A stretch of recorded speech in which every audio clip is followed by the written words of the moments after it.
The real estate crash is coming! It's going to be worse than 2008. That's something that I've heard so many times over the past several years, and you've probably heard it as well. Perhaps you've even said it yourself. I mean, with higher interest rates and rising prices, you might think it's got to come down and crash soon. And what about buying a home? There's no way I should buy a home right now, right? Well, these are all questions that I'm going to answer in this video, so stick around until the end to find out my take on the supposed crash of 2025. But before I check on the pilot in the cockpit of this real estate plane to make sure that he's still flying the plane and he's not in trouble, let's go ahead and get started right now.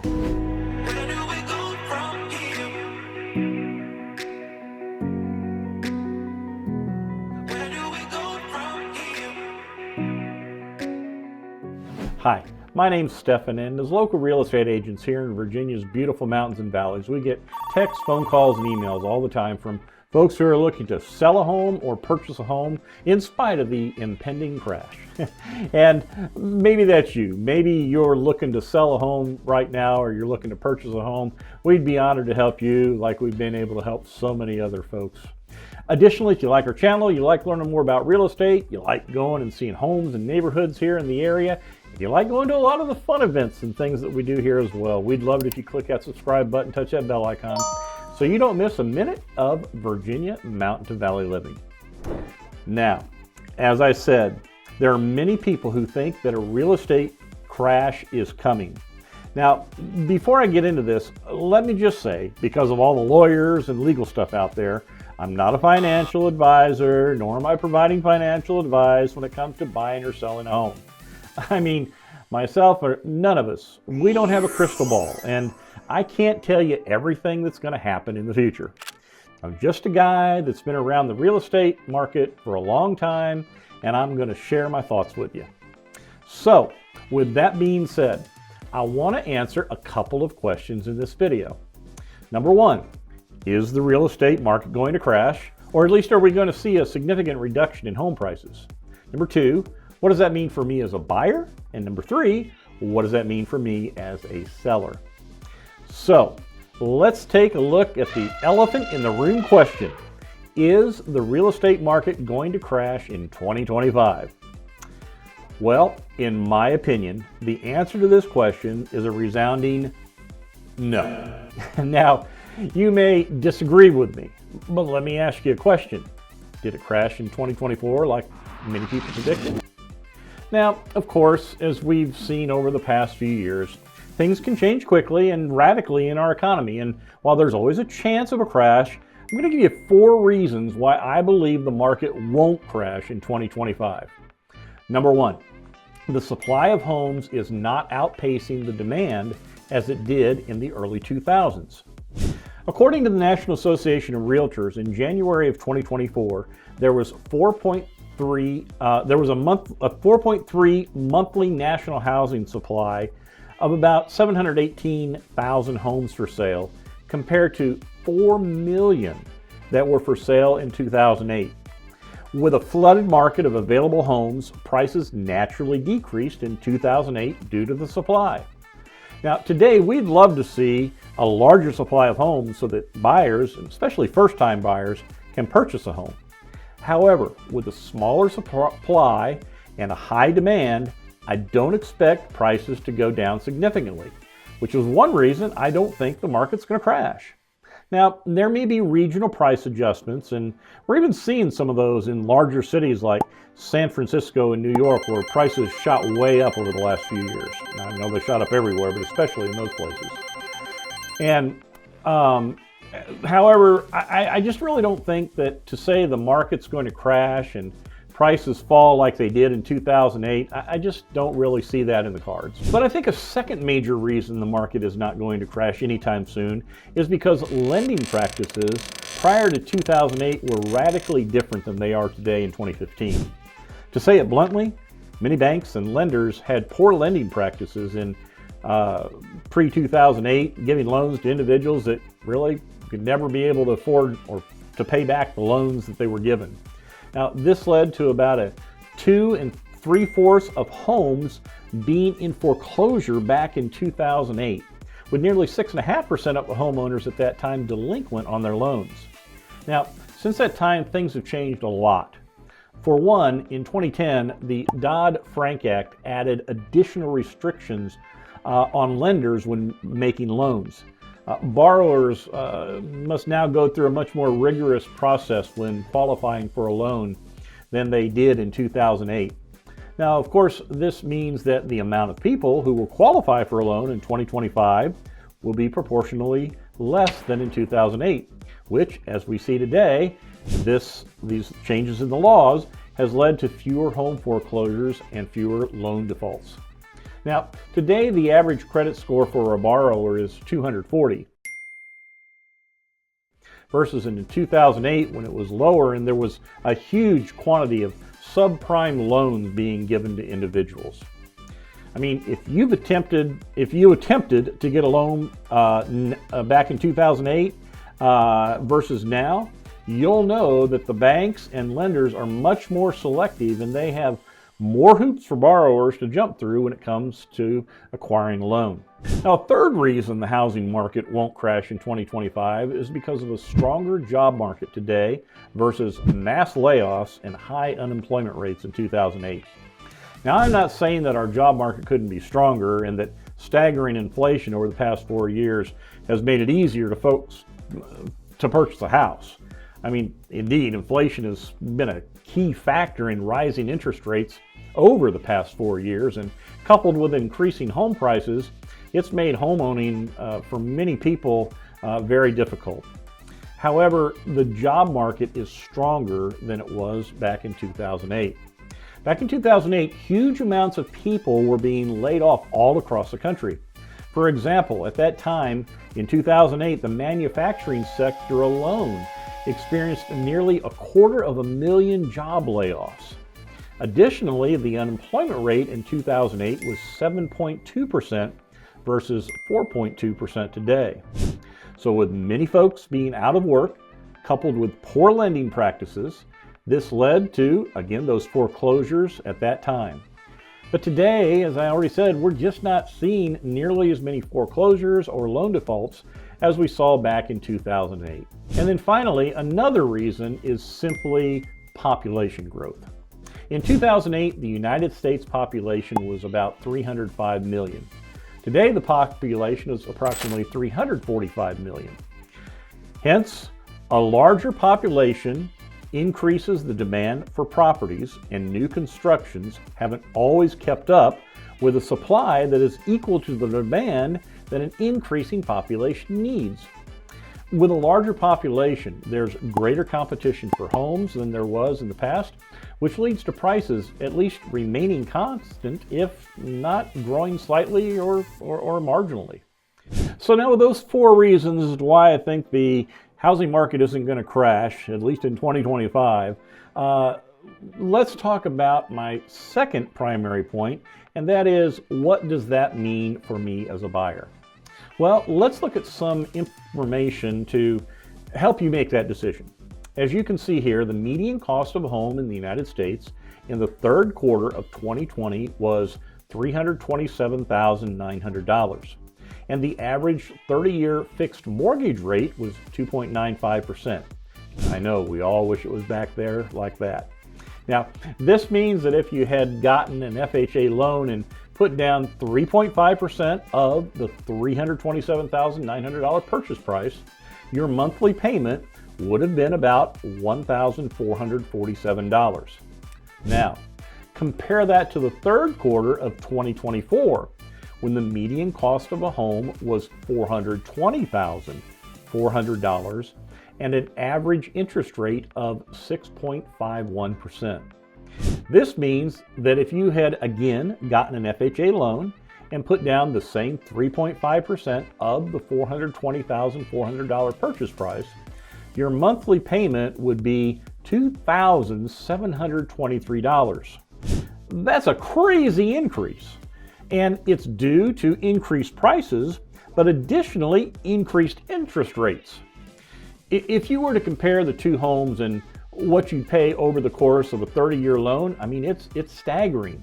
It's $499,000, about $500,000 versus $959,000. That's a big difference, and that has really affected first-time home buyers and a lot of folks in the housing market. So let's break that down. As we just saw, there's been a great increase in home prices over the last 5 years. And we can look at that and see how it compares to homes here in our area. Now, as you can see, the median cost of a home has increased here from 2020 to 2024 in the area on the east side of the Blue Ridge Mountains and in the Shenandoah Valley.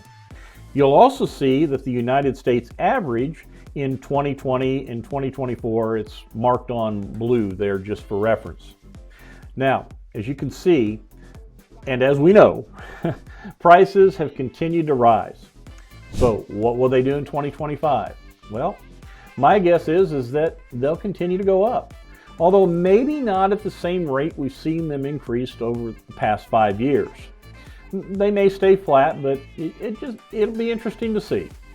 So when it comes to price, I mean, think about it. Continuing to wait just puts a home buyer at a greater disadvantage. I mean, you could have owned a home 2 years ago or less than you could today because of the increased interest rates and the prices. But maybe you said that's one of the things I'm waiting for. I'm waiting until those interest rates go down.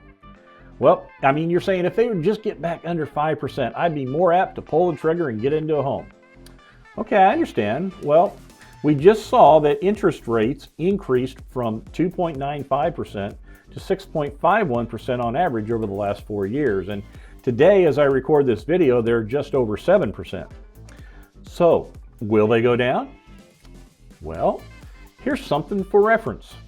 This is the entire 30-year mortgage interest rate history since it was first tracked in 1971. I mean, I can't imagine, you look at that, I can't imagine paying 18% back in 1981. But the thing I want you to look at here is the area between Q4 of 1993 and Q2 of 2009. The last time that interest rates went from 7% down to 5%, it took 15 and a half years. So, are you willing to wait 15 and a half years to buy a home? And of course, the price of homes during that time period increased from $132,000 to $211,000. So, like I say, it definitely wasn't worth the wait.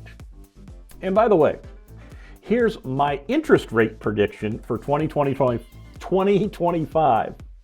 I would expect the 30-year fixed loan rate to bounce around between 6.5% and 7.5%. They might dip at times into the lower sixes like we saw in September of 2024, but basically I think they'll respond similarly to last year how they went.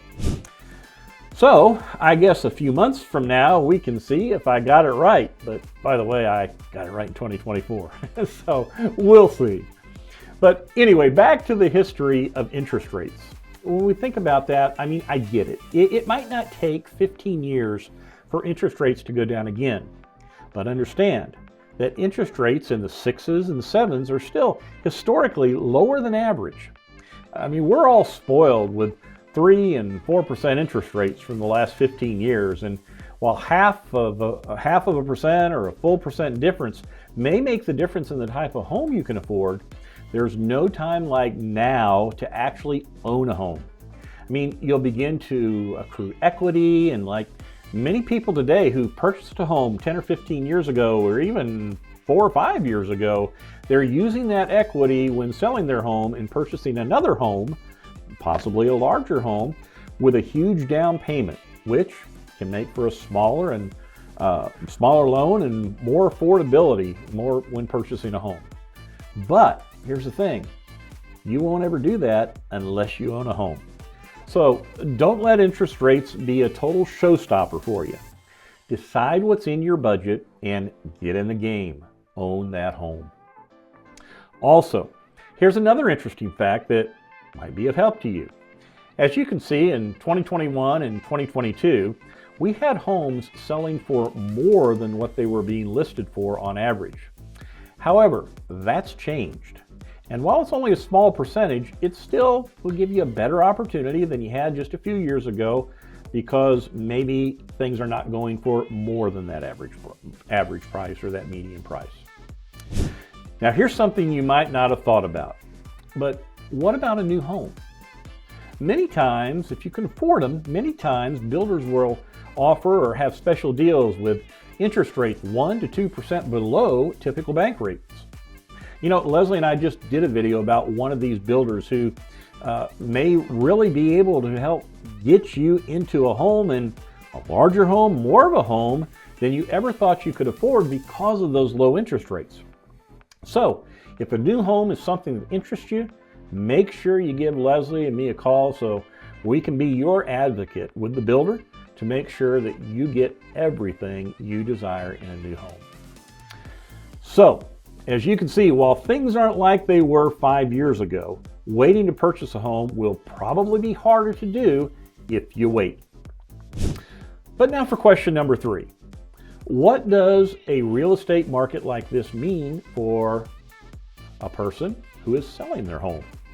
Well, the good news is that we're still in a strong seller's market, and you'll get a good price for your home so long as it's in good condition, it's well maintained, it's updated, and you're not asking too much for it when it's listed. You know, sometimes Leslie and I see homes that sit on the market for far too long because they're overpriced. I mean, yes, your home may be in a great location, it may be well maintained, it may be beautiful on the inside and the outside, but it's only worth what someone is willing to pay for it. The fact that a home is turnkey ready is great so long as the asking price is not out of line with the market. Earlier this year, I did an entire video about selling your home, and I'd encourage you to watch that video and call Leslie and myself so that we can help you when you go to list your home to make sure that you get the maximum amount for your home in whatever condition it may be. But yes, it's still a strong seller's market, and low inventory means that you're likely to get strong offers on your home. But when is the best time of year to list your home? Well, again, as you can see, over the past 8 years in Virginia, not only do more homes sell in the months of April through August, but they also sell for a higher median price. Now, this time of year is when people are most often moving and looking to get into a new home before the next school year starts, and other things like that.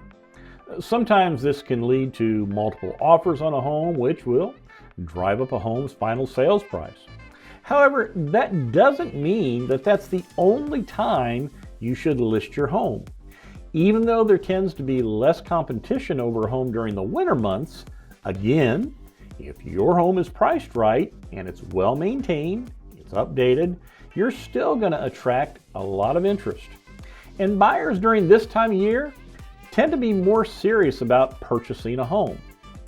So really, I mean, buyers could get a good deal during this time of year. Historically, we've seen lower prices during those months, but at the same time, we've also seen higher prices. So sellers could get a good sales price as well during this time. But really, any time of year, you're right now in the market, you'll probably get a good price. I mean, the market's in constant flux. I mean, for example, here's another graph of 2024 for the areas east of the Blue Ridge Mountains in the Shenandoah Valley. As you can see, it didn't follow the traditional curve that we just saw from the last 8 years. I mean, look at the Shenandoah Valley. The months of September through December were the months where the values of homes sold were the greatest. Likewise, the months of April and May had mostly below average values on both sides of the mountains. So again, here's the thing. As I've already said, whenever you sell during whatever time of year it is, it's currently a seller's market, and that's to your advantage as a seller. But there are many factors that come into play when it comes to selling your home, and that's where Leslie and I can help you get the value out of your home that you deserve. Well, now you know exactly what's going to happen with the prices of homes and interest rates during 2025. Yeah, right.